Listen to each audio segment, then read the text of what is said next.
A while ago, a product owner came to us with a request. Take an AI agent we already had and turn it loose on one of our systems, call it XYZ, and let it do stuff in there. The whole request rests on a picture of an AI agent that just does not exist, and we have to take that picture away. So there are two concepts behind this that I keep seeing people getting wrong: tool execution and human in the loop. So tool execution is what actually happens when an agent does something. The second one, human in the loop, seems to be even worse. So in my company, even somewhat experienced developers somewhat struggle with that concept. So even if it feels obvious to you, still bear with me. So let's take one at a time. We will start with tool execution, and once that one is clear, we get to the second one. So tool execution, what actually happens? The agent is supposed to reach into systems and do things there on its own. So many people assume that the model goes and does it, but it does not. What actually happens is this.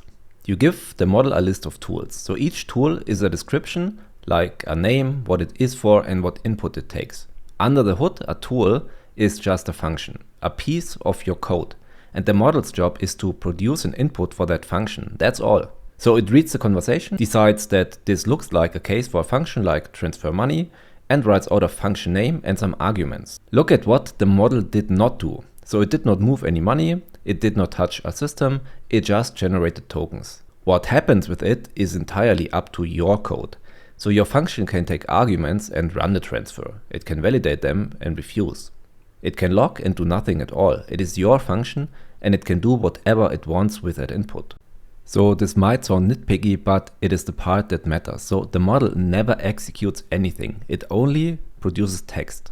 Your code decides what the text is worth. The second one is a human in the loop. And this time we make it a little bit more interactive. So here is the demo. That is a little banking app with a few test users. And we can just log in with the password test. And now what we can do is that we can transfer money and ask a few questions just with an LLM. So if we just type hello, then the LLM will answer after a few seconds. Here is the answer: hello, how can I assist you today? Then we can say I am fine, and the LLM will answer again. So question to you: is this a human in the loop? Yes or no? And the answer is no. That is just a conversation. Okay, so next example. Let's ask, let's type transfer 50 euros.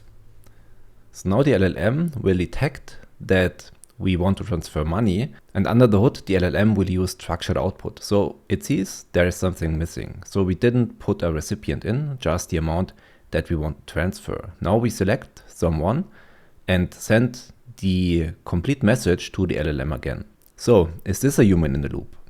It kind of feels like it, doesn't it? So we were asked for something, we gave it, and the flow continued. But the answer is still no. Whatever we typed into that field goes straight back to the LLM as input. So Bob or Alice is just another input. The model reads it, interprets it, and decides what to do next. So the decision is still up to the LLM, and that is a probabilistic decision and still open to interpretation. So again, no human in the loop. But now, so here we can see everything looks fine, execute the transfer. And behind this sits a tool. And LangGraph, what is used under the hood here, stops the execution of its graph and waits for a cancellation or that we run the transfer. So we click on execute transfer and we can see the transfer was done.